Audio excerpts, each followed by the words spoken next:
My name is Jessica from Paranormal Reactions. I'm here with Zoe and Lilith at the Point Society Red Carpet event, and they are actors in the new series that's coming out. And Zoe, can you tell us a little about your character, what her name is, and what she does? I play the role of Dahlia, and she is the head of one of the many families that exist in Point Society, and they're pretty much the sex goddesses. So I am the leader of the sex goddesses. Ooh.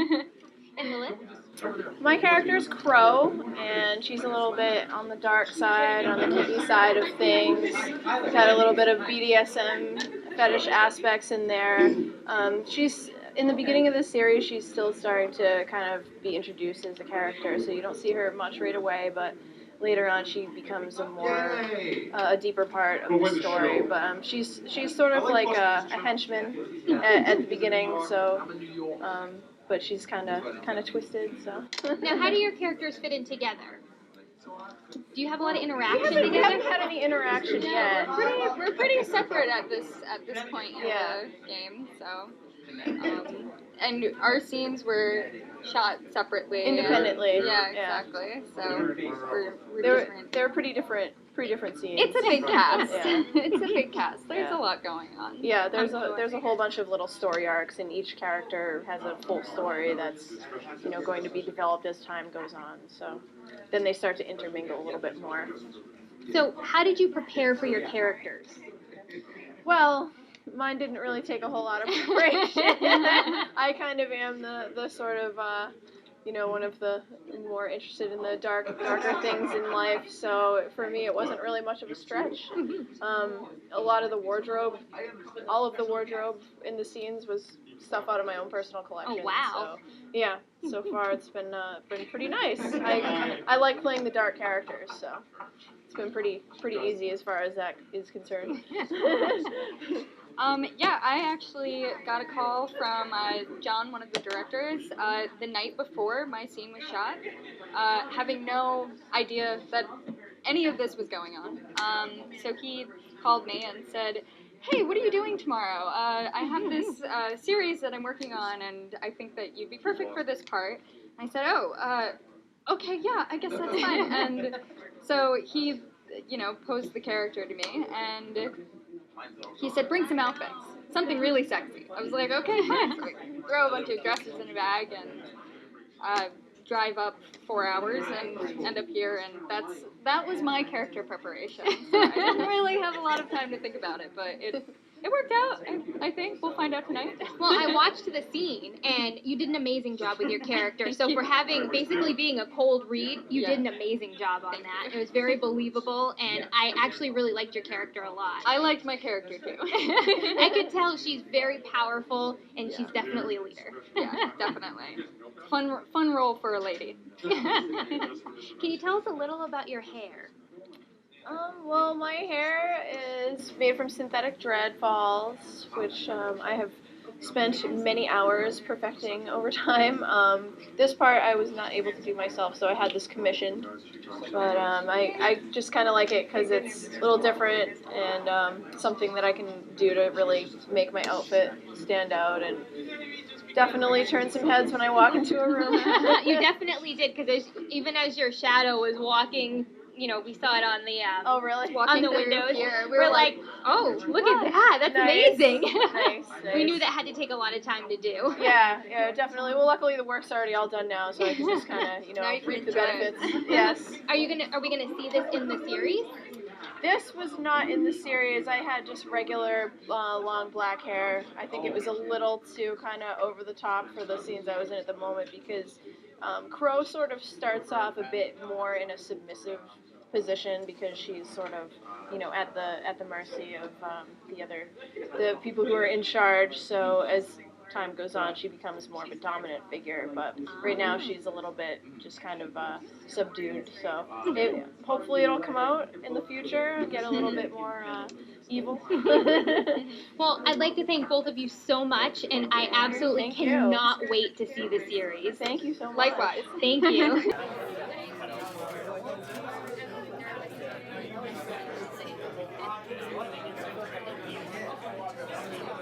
I'm here with Amy Bruni from Ghost Hunters, and we are at the Point Society Red Carpet event.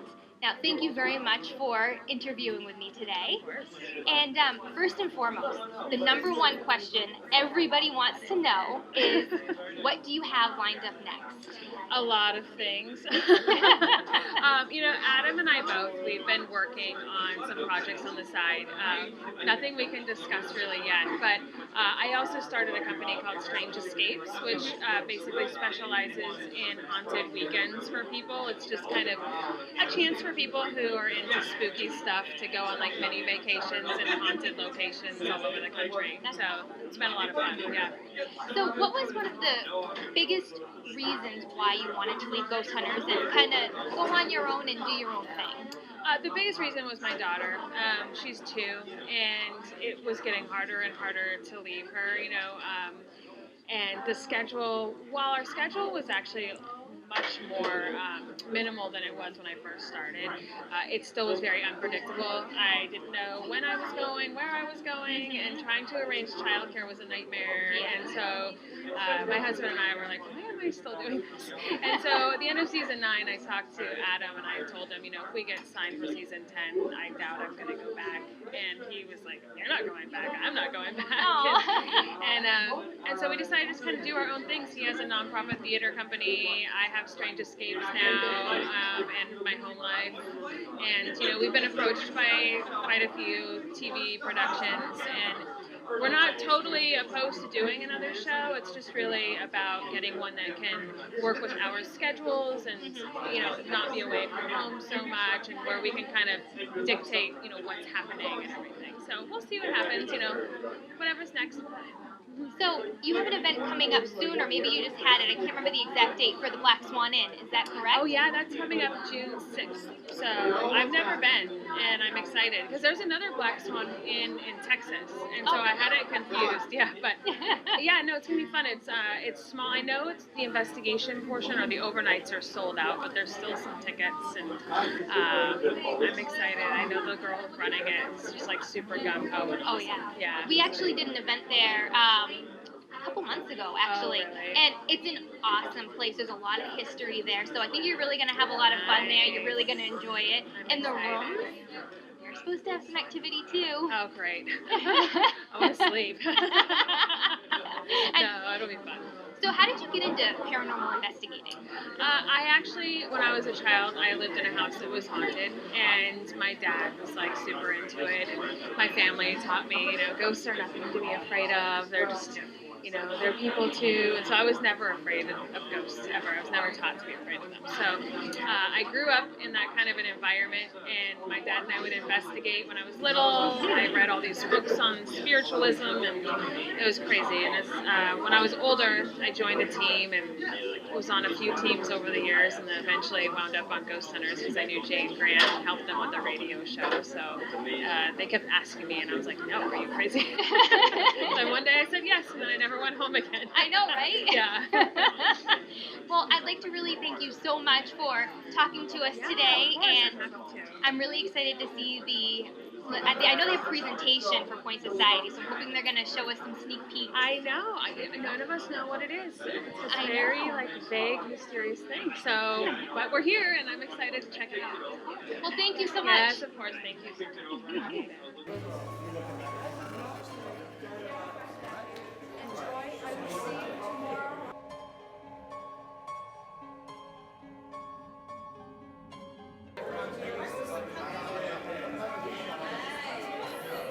I'm with Adam from Ghost Hunters. Hey.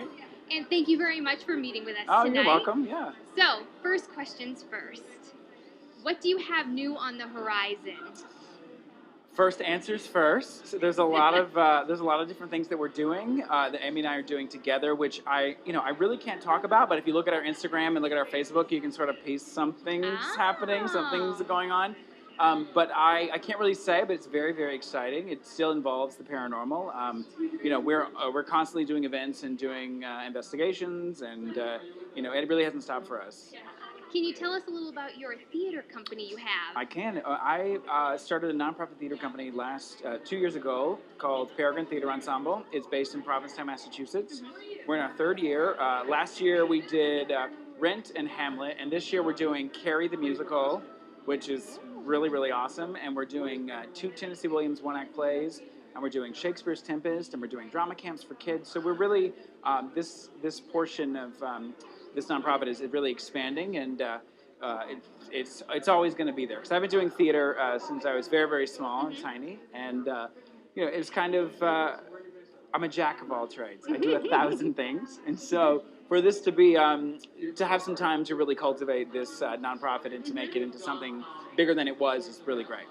So I'm sure that you guys have tons of things going on all the time with that. It sounds like you're super, super busy. Yeah.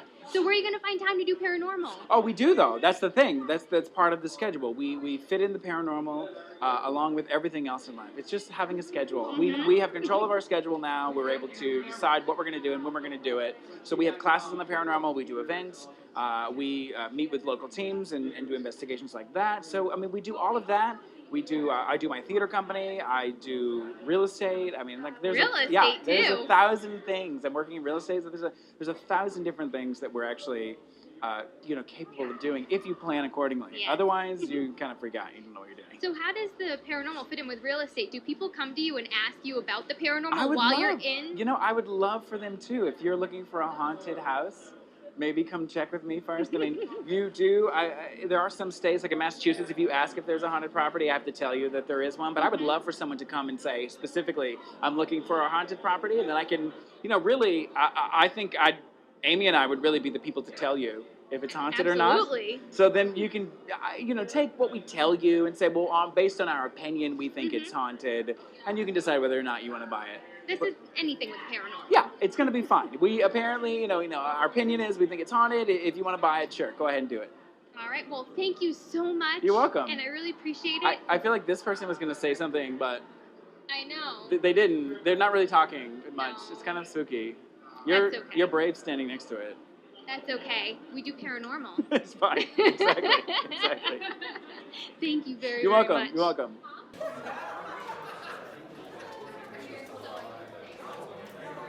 I'm with Rashaad from Face Off. This is the Point Society Red Carpet event. Thank you so much for meeting with us today. Thank you so much for having me. So tell us, what is it like on Face Off? Face Off is a reality special effects series where you basically have to make characters in a limited amount of time. And it was just a great, amazing ride, just meeting all the different artists and doing all the different makeups that I got to do on the show. Now, you came in first place, correct? Yes, I did. Yes. So what was that like? Just a boost as an artist, just knowing that, my talent was recognized and that I did have what it takes to make it to the top. So, I mean, being an artist, you're always growing and you're always going to new plateaus. So that was just another plateau that I made it to. Now, how has that affected your business? Are you now self-employed? Mm-hmm. So are you going out there? Are you working on large movies? What kind of projects are you working on? Well, right now it's mostly commission-based work. I haven't landed any kind of big movie or anything like that. I've been currently working on my own film that I'm trying to get made entitled The Enuati, which is basically loosely based on Native American folklore. The Kickstarter's up and running, and I want to break into the creature world of sci-fi filmmaking. Oh, nice. Yes.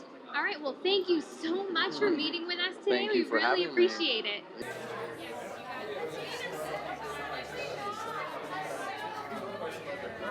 I'm here with Tyler from Face Off, and you were the runner-up, correct? Yes, I was. So what has it been like ever since you've been on Face Off? Oh my gosh! I mean, after the show or during the show? After the show. After the show, it's been quite the whirlwind. Amazing opportunities, meeting new people.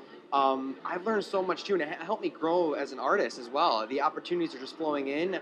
I now own my own company. I'm producing my own products. I'm also teaching special makeup effects. So I've been quite the entrepreneur / creator ever since. But I really enjoy it. Now, where are you teaching? I'm actually teaching at a local theater in Connecticut. Oh, wow. Yeah. Oh, so you're local to I am here. local. Yeah. I didn't realize Yeah, that. yeah. That's awesome. Well, now that I've told you that we're from Paranormal, you said you've expressed an interest in this. I'm always interested in that stuff. It kind of freaks me out, but also it's so interesting. So Have you ever been on an investigation? I haven't. That might be interesting. Scare the heck out of me. Well, I think, I'm wondering if Kat, did she give you one of our cards? No. Because we'll give you a card because Yeah. you can actually come on an investigation with us. I would love that. Oh my goodness, that'd be so much fun. Have you ever had an experience? No. No. hey, you know what? Not everyone has an experience right away, and an experience isn't necessarily like someone touching you, Yeah. or it could just be like Just an energy or some. exactly a feeling that you might have, like, or maybe you might think someone is looking at you, and you turn around and there's nobody there. That could be an experience too. Have you ever had something Yeah. like Yes. that happen? So yes, absolutely. So interesting.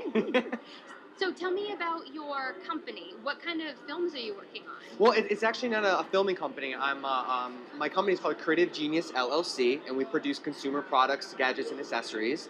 One of the products I'm coming out with is actually a product I wore on the show. It's a device that holds all of your makeup tools on your wrist. So this is one of the bands, but I don't have the pieces to show you. But it's an interchangeable product. It's able to hold all my brushes and things like that. So it's a very useful product in the industry that I'm in. Do you think that gave you an advantage when you were on? Absolutely, absolutely. I mean, not every artist is put together and has all their tools laid out. But I like to be a little bit more organized, and it kind of helps me be more efficient in the work and that I do because everything's right here on me at all times. So. Well, I'd like to thank you so much Thank for you. talking to us today, and we'll definitely get you a card. And Very, very cool. let Thank us you. know when you'd like to go on an investigation, That'd be because fun. we can come to you too. Cool. All right. Well, thank you. Thank you so much. Thank you.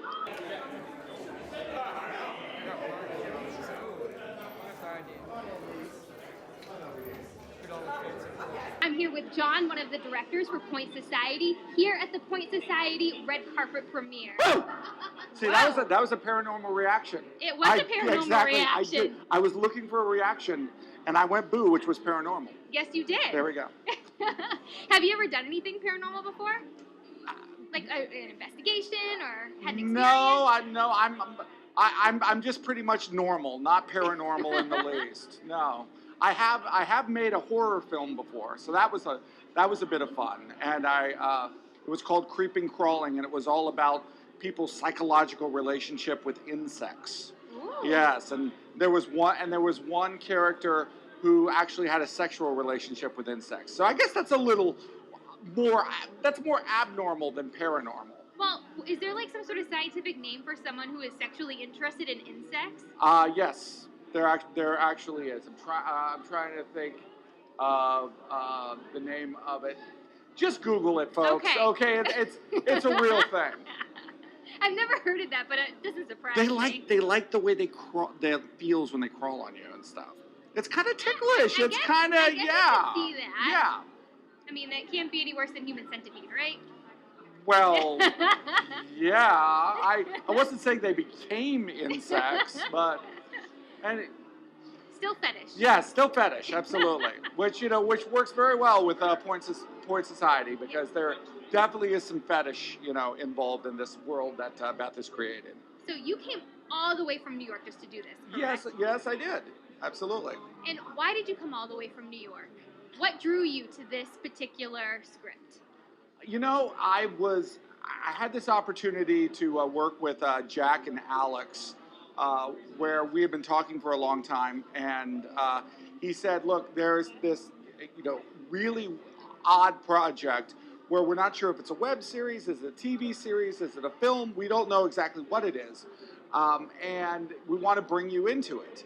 And it was such a fascinating experience because the whole thing was sort of evolving, and at times it was confusing, and it was multi-layered, and then we came back for reshoots. And what I loved about it was that it was totally had this great aesthetic look about it. I mean, if you've had an opportunity to talk to Beth, Beth has very, very strong ideas of the way things should look, the way they should sound, the angle that you should be shooting the dead woman's shoes. That is really, really important to her. And that sort of artistic vision just kind of informed everything. And it really attracted to us because we'd never done anything like it. I'm sure there's good things and bad things to having someone who is so specific about what they want. But I'm sure that in the end... Well, Beth pays me, so I'm not going to say anything bad. But there's nothing but good things, Beth. Nothing. But I'm sure working with somebody who knows exactly what they want brings you a whole new element. But she's also, even though she is there, well, no, she's not there. I thought she was there. No, even though she is has ideas, she also is very collaborative. She's kind of like like this particular thing, this hairdo is what I want, or this girl needs to be in this black underwear. But when it comes to the performance or the character or things like that, she's a lot more freeform. She's like, look, I'm going to trust you guys because you are the professionals. So it was a great sort of, a great meeting of the minds, because she had sort of this entire world in her mind of what she wanted it to be, this hyper real reality. And then she allowed us to bring the reality of the characterization, through the acting. And to me, like, as I've done my research on Point Society, watched the scenes, it is an experience. This isn't just a one-dimensional world. No. This is a three-dimensional world where she's bringing all of There us may be into 5 or 6 dimensions. I'm not exactly sure. I mean, every single time that we would get with Beth, she would be adding sort of a different, idea and element. And really the only person that truly understands all of the interactions with all these characters is Beth. And it's like she's kind of slowly peeling the onion of her mind and revealing it to the rest of us. So it is a true artist's vision, where if you were looking at a Picasso, only Picasso really understands what, Guernica really means. But you're trying to get sort of, your take on it. And that's kind of, boy, that sounded pretentious. I'm not saying Point Society is Picasso, but it's really good, and you should check it out. Well, thank you so much for coming to meet with us and for interviewing, and I can't wait to actually see the full series in its glory. I cannot wait either, because I haven't seen it either. So that's because that's Beth, man. She keeps it pretty close to the vest, or in her case, close to the very tight black corset. Cool. Thank you so much. I'm here with Naomi from American Horror Story here at the Point Society Red Carpet event. All right, so let's get to the nitty-gritty here. What is it like to have all that makeup put on? Gosh. It's long. It's not as, arduous as people expect. It's really just, you have to be patient, sit back and let 3 hours go by and, wake up and you're done. Now, do they try to film as many of your scenes as possible while you're in makeup? No. It's not about me at all. No, truly. It's, it's about getting the scene. Mm-hmm. So, there's been days where they did my whole face and then all of a sudden realized, we're not going to get to Pepper today. So take it all off. But I'm sure now that they've been doing this for so long, because it's 2 seasons now, they've had you as Pepper, yes. Correct? They must have it down to a science. Oh, they do. That's true. The first times we did it, we'd have like makeup tests, and it took, a good 6 hours or whatever, because they're strategically placing each freckle, But 2 years later, it's like, now it's just a piece of cake. I mean, it's still, they still do a very good job and take their sweet time. Hey. As one must. Hey, you know what? When you see the makeup, it's flawless. It's true. It is flawless. The people who are doing that do an amazing job. No, they can't even find the seam themselves sometimes. When they take it off, they're like carving away at my face. I'm like, it's my face. We can't find the seam. I'm like, I know, you're that good. Yeah, so now, how did you get the role of Pepper? It was an audition. They put out, basically, casting puts out what they call a breakdown, and it basically lists what it is that they're looking for, and that goes out to agents and managers in Hollywood, and then they go through their talent rosters and reach out to people that might fit that role. In this case, they weren't actually looking for a real-life microcephalic person, obviously, because, well, frankly, they don't exist much anymore. Right. But also because, obviously, this particular character had to have special powers, right, which only aliens bring. So they needed an actress to play the role. So in my case, they needed someone petite because, I'm wearing very high heels right now. So, they were looking for 4 to 5 feet tall character actresses, and I fit the bill. Did you know that that's what you were auditioning for? Was that exact type of a character? Not really. Well, they knew it was a pinhead, but they didn't want to let that out, Ah. right? Because then, like I said, all those agents and managers and anyone getting that breakdown knows what American Horror Story is doing, and you know Right. how secretive they are. Exactly. So they couldn't let that out. But yeah, the actual listing was 4 to 5 feet tall, possibly malformed, childlike. So that's what I knew to do. Now, obviously, malformed. You're not malformed in any way, shape, I or can't form. do that. You're a yeah. beautiful woman. There's Well, no thank way you. that you are malformed. I mean, I'm an actress. I Yeah. can do. I've got skills, but that's something I can't do. Yeah. But obviously, you know, I can play up my size. Like I can not wear high heels. Right. And as far as childlike, again, that's just an attitude. Exactly. You know, no plunging necklines, no bootylicious dresses. It's easy. I know my husband and I, the first time we watched American Horror Story was the first season. We watched it in one day. We sat down and watched every episode. Oh my God! And how long before you slept again? Well, we do paranormal. Oh, that's right. You have a high tolerance. Yeah. So, now, have you ever done anything paranormal?